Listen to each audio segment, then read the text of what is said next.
Time to update on the garden and do a garden tour, because things are moving quick this year as we enter the garden gate to the potted kingdom here that I always keep. And as you can see, Swiss chard's been doing pretty good. We have here growing some squash, yellow squash, cucumbers here, and I think this is okra, and these two that are growing out of those two pots. A bunch more Swiss chard, which I am trying to get growing everywhere because we love eating it. The leeks still don't look like much. I don't know when they eventually look like something. Guess what this is? Yeah, that's a Trombosino. We bought new seeds and they germinated fine. In fact, here's another bunch of them, I think. I could be wrong. Maybe those are another squash, but yeah, those may be. I don't know. But anyway, those are Trombosino over there, and that end one. And I had another small pot of them here too that I've been transplanting. Along here was the bean wall. My first bunch of beans didn't come up very good. I recently planted a second batch and they're not coming up at all. I don't know what I'm doing wrong, and they were brand new seeds. So it's very spotty about the beans on this bean wall. I just don't understand it. I keep watering the hell out of it trying to get those to germinate. Not having great luck. Cucumbers, I can never get enough cucumbers. I just can't ever get enough cucumbers. They're but that's how they're doing here. I have yet to get a single one. And then peas, they're flowering. I will have those soon, but I think it's a little late for peas. I probably should have had those planted way earlier, because here we are mid-July. Beans, big time flowering. We're gonna have beans very shortly here. And the Wall of Glory, it's definitely shaping up. Their morning glory plants are growing up and reaching out from either side. You can see them here. As you can see them from the other side of the fence, because they seed themselves every year, and they're all over. I mean literally all over. There's tons of them. And you may note there's actually a few blooms. Nice looking pretty blooms there for sure. So anyway, more cucumbers. You can't have enough. And side by side here, we'll kind of go down here. There's a row of squash, mostly yellow squash, and you'll see lots of them starting up here. Here's one I might be picking before too long. There's it. There it is. And there's a bunch more forming down this row.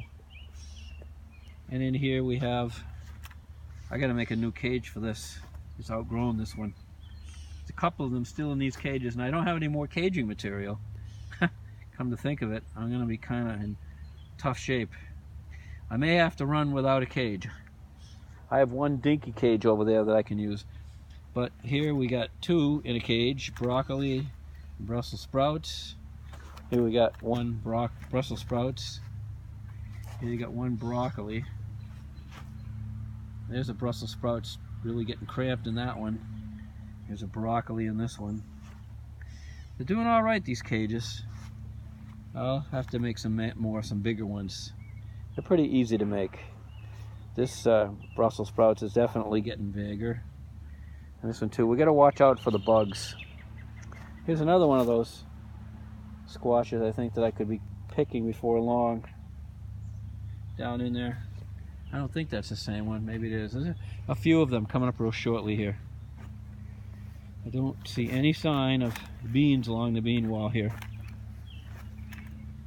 This is a plant that Judy bought that she claimed was good for keeping bugs away. I don't know what it is. Corn. I didn't have much corn last. In fact, I don't think I had any last year. And the year before I had it, and it was a drought. And right, what you see here now, that's as big as the corn got all year. Right there. And we're up to that halfway through. So we're doing all right. Well, halfway through July, I should say. Down here, I put in a Trombosino down there. Doesn't seem to be taking yet, but you never know. And the Swiss chard is taking. It's right there. The Swiss chard looked horrible when I first transplanted it, but it took. Down this row, I think, is primarily, from what I can see, zucchinis. They're not as big as the yellow squash, but they're definitely down in there. There's one there. There's a bunch of them I can see. But these are the zucchini squashes. I haven't done anything special to them yet, so it could very well be that within nothing flat, they'll all die. Then we have tomatoes again. These are cherries, I think. Those are 3 Trombosinos I stuck there just because I could. And more squash. I don't know. These are a mixture, all these tomato plants, of cherries, medium-sized tomatoes, and beefsteaks. But they all seem to be doing okay, and they're now all flowering. So it seems they've gotten up pretty high. So they're coming right along. And one last broccoli plant here in a cage. And a bunch more. And right here we have the 2 tomato plants. This one here that goes way up to here. And then this one here that I bought for $6. Note that they're not a lot bigger than some of these other tomato plants. I don't know if they're that much further ahead, but in some respects they are. I've gotten 1 cherry off of this one here and ate it. It was delicious. It's a sweet 100.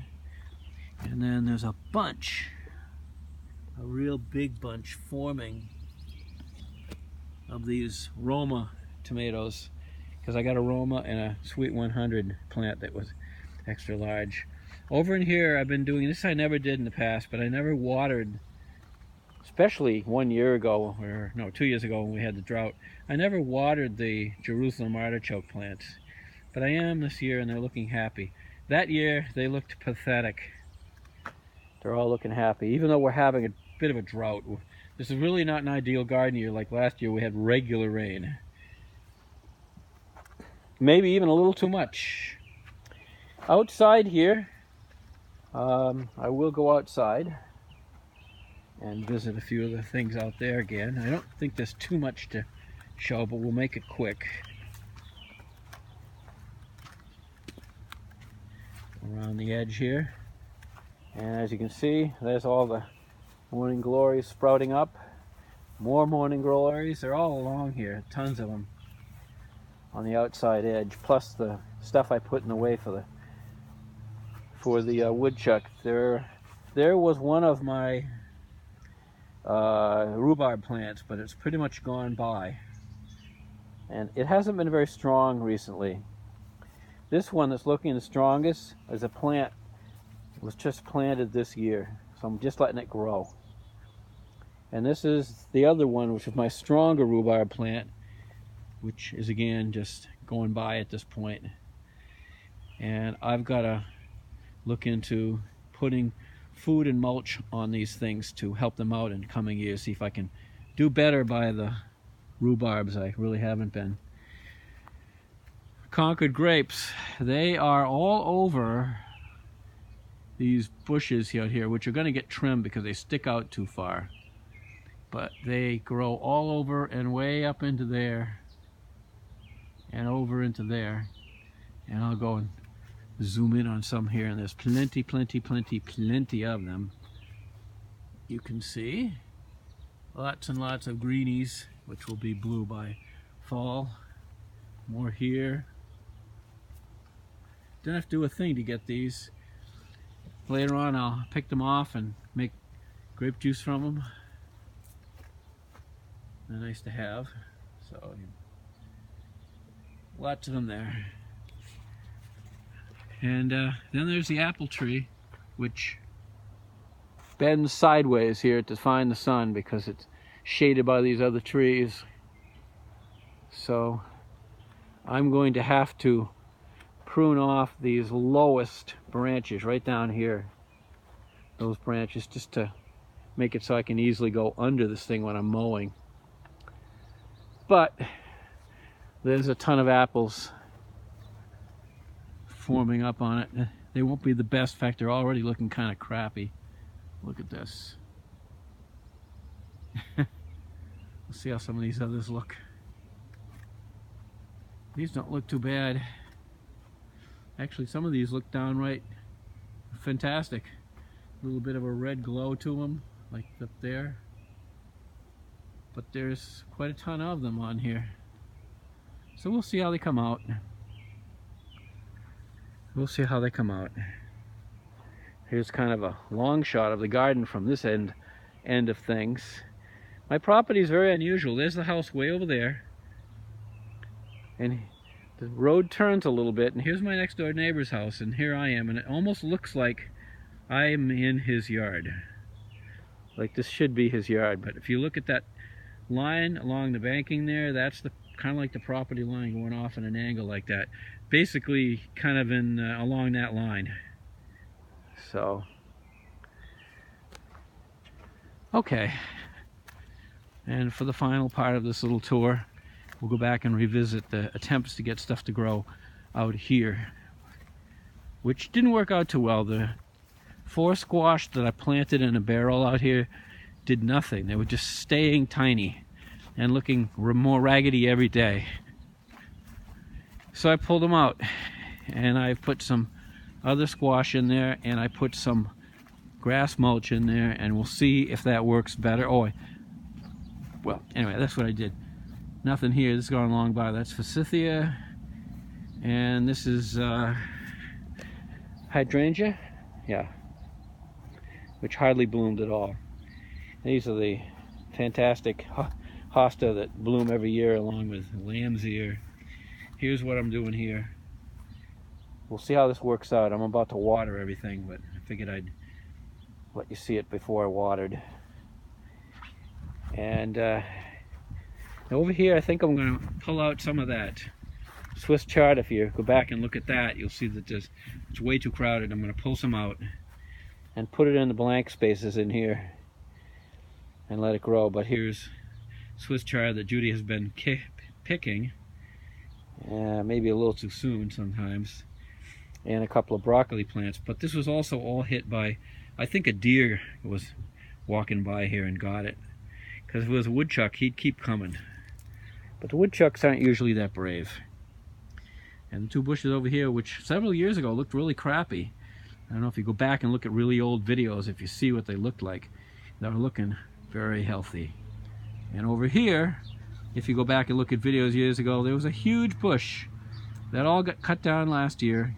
The last remnants of it barely can be seen, which is the stumps of, it was 2 bushes. One was easy to cover up, the other not so easy, and you'll see we're decorating on it.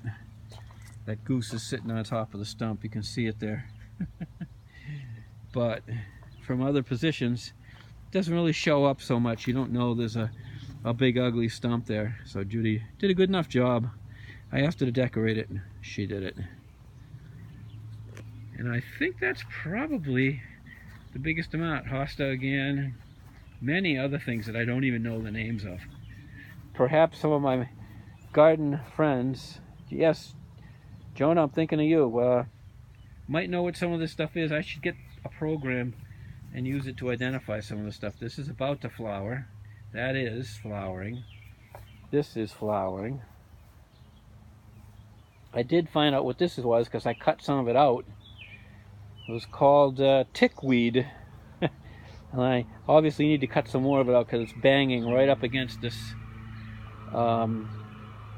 peony plant. And then the rhododendrons in here.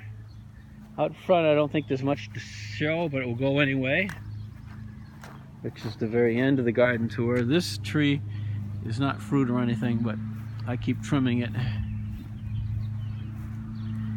And this is the amazing hibiscus. Those big red blooms will be coming out in a number of weeks here. They usually bloom like crazy through August. They try to rush it, and there'll be hundreds and hundreds and hundreds of them through August. I don't know what this is, but it's pretty. They grow tall, and those red flowers on the ends of them. I got to pull out this white stuff, and I've got to spread some more of this mulch. I have more of it. As time does, I keep working at my duties. We have tons of the Chinese lanterns, I guess they're called, in here also. You'll see them growing. They're not pretty the way they grow all over hell. They're very invasive. Jonah knows that. And another rhododendron, not as big as the one that you saw way back there. And also a big bush back there, akin to the one that I cut down on the other side of the house because it was way in the way of progress. Also growing in here, I believe I've got to cut it out. I got to figure out where it is. See this? It's wound around parts of this. I got to get my clippers and cut that out because that is obviously not the rhododendron. And what it is bittersweet. So I got to get down to the bottom of it and clip the sucker out of there. It'll keep growing back, but that's what's ailing that. And there's some of that in the backyard I got to do too. Keeps me busy. And with that, I guess it's time for me to rotate around here. Well, actually, I did not go up on the deck, did I? Yes, there's stuff growing everywhere here at Mitchell Gardens. So we'll go there and we'll head up on the deck. And you'll get a nice bouncy video as we do this.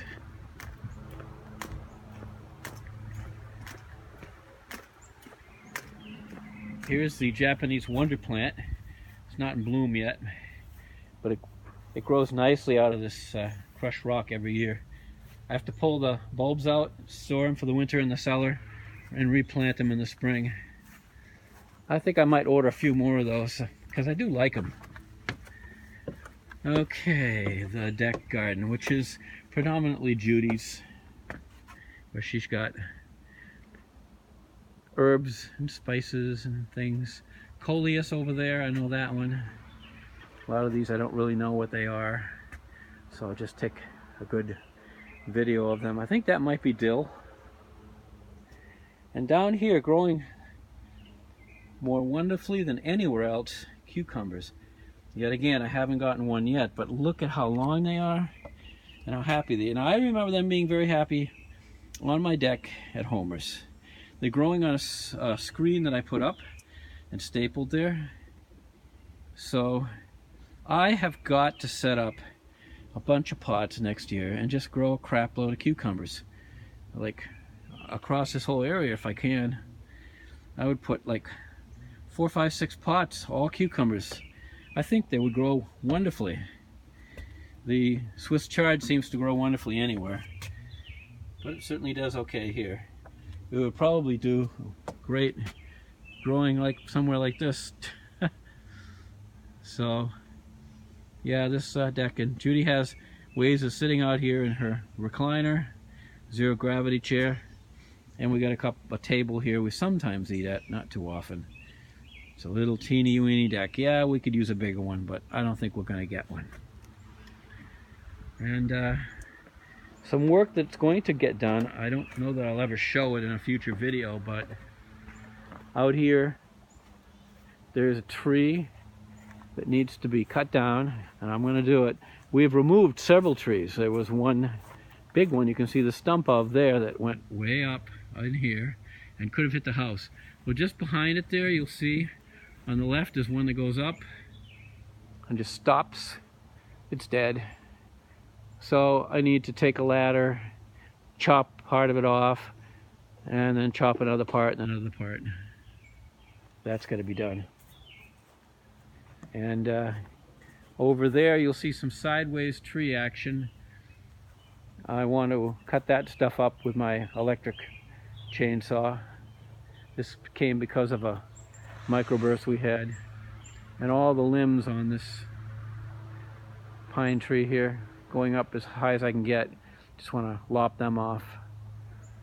So there you go. And I think Judy has just made the deck. So that's it. Say goodbye.